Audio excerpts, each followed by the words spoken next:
ओशो का नाम तो आपने सुना ही होगा। जो नहीं जानते उनके लिए बताऊं, ओशो भारत के एक दार्शनिक और आध्यात्मिक गुरु थे। विवादों से बड़ा गहरा नाता रहा।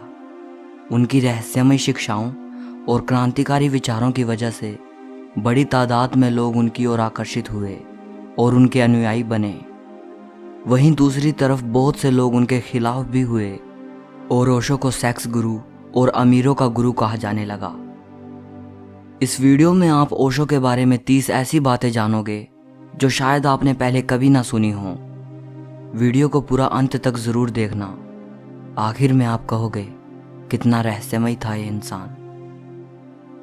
नंबर 1, 11 दिसंबर 1931 को मध्य प्रदेश के कुचवाड़ा गांव में जन्मे ओशो पैदा होने के 3 दिन तक ना तो हंसे थे और ना ही रोए थे। इस वजह से उनके परिवार के लोग बेहद परेशान हो गए थे। नंबर 2, ओशो बचपन से ही बेहद जिज्ञासु थे। किसी भी बात को जानना है तो बस जानना है। महज 12 साल की उम्र में वो रात को शमशान जाया करते थे, ये जानने की कोशिश में कि मरने के बाद इंसान जाता कहाँ है। नंबर 3, सिर्फ सूफी मत को जानने के लिए ओशो 27 वर्ष की उम्र में सुन्नत कराने को तैयार हो गए, जो कि इतनी उम्र में बेहद पेनफुल था। नंबर 4, ओशो शुरू से ही लग्जरी लाइफ जीने के आदी रहे हैं। एक बार उन्होंने जिद की कि वे हाथी पर बैठकर ही स्कूल जाएंगे। तब उनकी जिद देखकर उनके पिता को हाथी मंगवाना पड़ा और ओशो उस पर बैठकर स्कूल गए। तब से ही स्कूल में एक हाथी दरवाज़ा बना हुआ है। नंबर 5, बचपन में जब ओशो पानी में नहाते थे तो कभी कभी अपने दोस्तों को डुबोने की कोशिश करते थे। वो जानना चाहते थे कि आखिर मरना कैसा होता है। नंबर 6, बचपन में बनारस के ज्योतिष विद्वानों ने ओशो की जन्मपत्री देखकर कहा था कि इस बालक के 21 साल का होने तक हर 7वें साल मृत्यु का योग है और शायद 21 साल का होने तक इसकी मृत्यु हो जाए, लेकिन अगर ये बच गया तो इसके बुद्ध होने की संभावना है। जब ओशो 14 साल के हुए तो 7 दिन तक एक मंदिर में बैठकर उन्होंने अपनी मृत्यु का इंतजार किया था, लेकिन उन्हें कुछ नहीं हुआ। नंबर 7, ओशो ने कहा था कि बचपन में उन्हें 2 बार अपहरण करने की कोशिश की गई, लेकिन वे नहीं जानते कि ऐसा क्यों हुआ। नंबर 8, स्कूली दिनों में ओशो को एक पीपल के पेड़ से बहुत प्रेम हुआ था। वो हर रोज आते जाते उसे निहारते थे और अपने आप को इमोशनली उस पेड़ के नज़दीक पाते थे। एक दिन उस पेड़ के साथ कुछ अनोखा हुआ।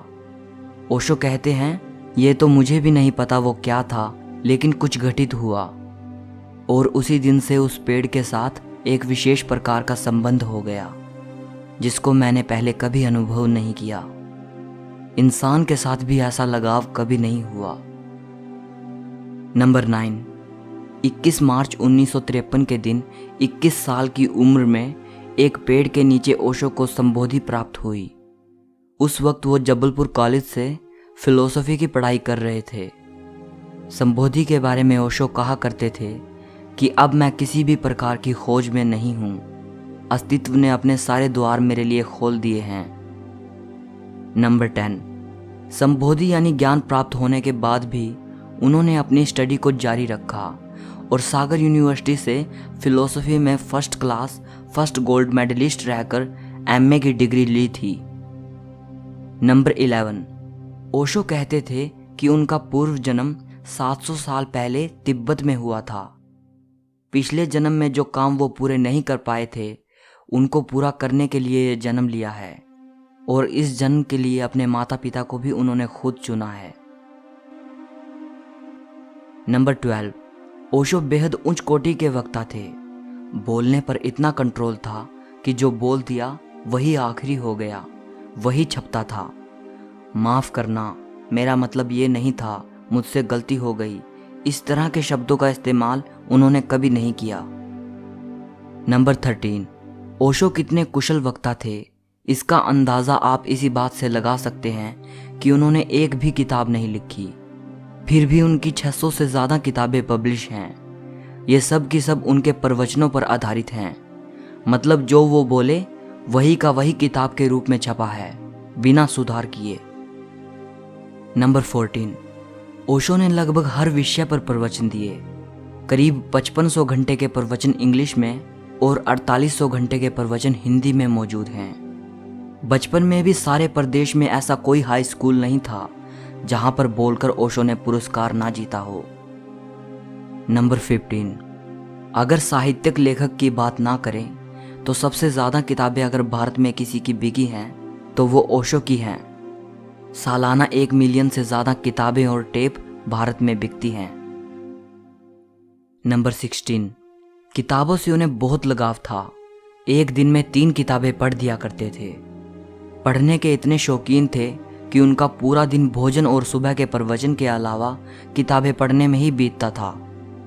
पढ़ने को लेकर उनका पागलपन इतना ज़्यादा था कि वो चोर बाजार में बिकने वाली किताबों को खरीदने से भी नहीं कतराते थे। नंबर 17, शायद आपको सुनकर हैरानी हो, ओशो ने अपने जीवन में 1 लाख से भी ज़्यादा किताबों का अध्ययन किया। एक शोध के अनुसार उन्हें 20वीं सदी का सबसे अधिक किताबें पढ़ने वाला पुरुष माना गया और उन्हें इंडियाज़ ग्रेटेस्ट बुकमैन के नाम से भी संबोधित किया गया। नंबर 18, ओशो को किताबों से बेहद प्रेम था। उनके इस प्रेम को देखकर उनके पिता ने ओशो से एक बार कहा था, पहले हमारे घर में लाइब्रेरी थी, अब लाइब्रेरी में हमारा घर है और हम सभी घर वालों को किताबों का ख्याल रखना पड़ता है, क्योंकि तुम्हें बिल्कुल बर्दाश्त नहीं कि तुम्हारी किसी भी किताब के साथ कुछ गड़बड़ हो। ओशो ने कभी भी अपने पिता से किताबों के अलावा किसी और चीज़ के लिए पैसे नहीं मांगे। नंबर 19, ओशो को बिल्कुल पसंद नहीं था कि कोई उनकी किताबों पर निशान लगाए या किसी पंक्ति को अंडरलाइन करे, इसलिए ओशो को लाइब्रेरी से बुक्स लाकर पढ़ना भी पसंद नहीं था।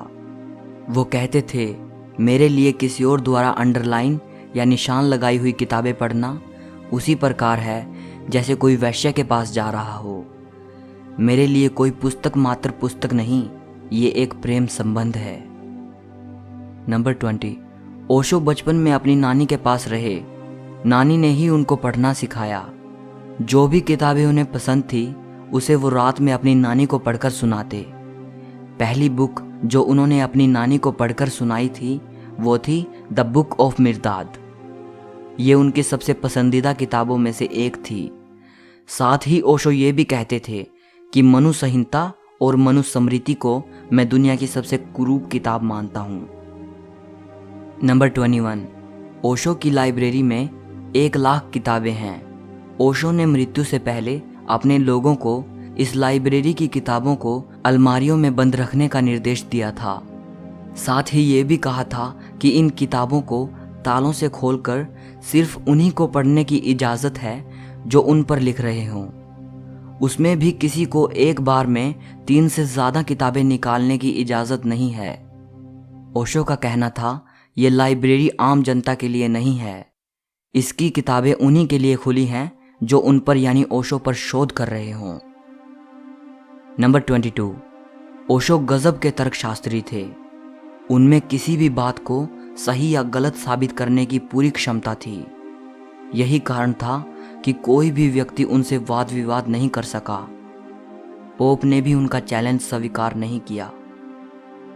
नंबर 23, ओशो सेक्सुअलिटी पर बड़े खुले रूप से बातचीत करते थे। वे सेक्स को लेकर खुले स्वतंत्र तरीके की वकालत करते थे, इसीलिए उनको काफ़ी क्रिटिसाइज भी किया गया और उन्हें सेक्स गुरु कहा जाने लगा। नंबर 24, ओशो को बातचीत या कम्युनिकेशन शब्द बिल्कुल पसंद नहीं था। वो कहते थे, ये मेरे लिए एक भद्दी बात है, मेरा शब्द तो संवाद है। नंबर 25, ओशो को उर्दू की प्रसिद्ध गायिका नूरजहां का गाया गाना वो जो हम में तुम में करार था, तुम्हें याद हो कि ना याद हो, बेहद पसंद था। नंबर 26, ओशो लगातार 15 वर्षों तक प्रवचन देते रहे, लेकिन 1981 से करीब 3.5 साल के लिए वो सार्वजनिक मौन में चले गए थे। नंबर 27, ओशो के पिता ने ओशो से संन्यास लिया था। जिस दिन उन्होंने संन्यास लिया था वे ओशो के पैर पकड़कर खूब रोए थे। नंबर 28, ओशो को अमीरों का गुरु कहा जाता है और उन्होंने खुद भी अपने इंटरव्यू में बार बार जिक्र किया है कि वे अमीरों के गुरु हैं। वो कहा करते थे कि मुझे तुम अमीरों का ही गुरु बनने दो, गरीबों के लिए तो और भी बहुत से गुरु हैं।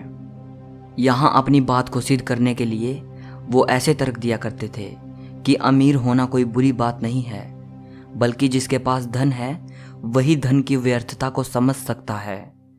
बुद्ध महाराजा के बेटे हैं, राम और कृष्ण राजघराने में पैदा हुए। तुमने कभी किसी भिखमंगे को अवतार या एनलाइटेंड महापुरुष बनते देखा है? नंबर 29, ओशो के पास 90 रोल्स रॉयस कारें थी। एक इंटरव्यू में उन्होंने कहा था कि वो 365 रोल्स रॉयस कारें चाहते हैं। उनके अनुयायी उन्हें ये कारें उपलब्ध कराना चाहते हैं। वे चाहते हैं कि हर दिन उनके लिए एक अलग कार बाहर खड़ी हो। नंबर 30, ओशो की डेथ आज भी रहस्य है। कहा जाता है कि जब वो अमेरिका की जेल में थे तब उनको थीलियम नाम का धीमा जहर दिया गया था। इससे उनका शरीर कमज़ोर पड़ता चला गया। वो निरंतर बीमार रहने लगे और मृत्यु उनके नज़दीक आती रही। सो इस वीडियो के लिए इतना ही। अगर आपको ये वीडियो अच्छा लगा हो तो लाइक और शेयर ज़रूर करना। कमेंट करके मुझे बताइएगा कि आप ओशो के बारे में क्या सोचते हो, और सब्सक्राइब करके घंटी को दबाना मत भूलना। सो मिलते हैं अगली वीडियो में।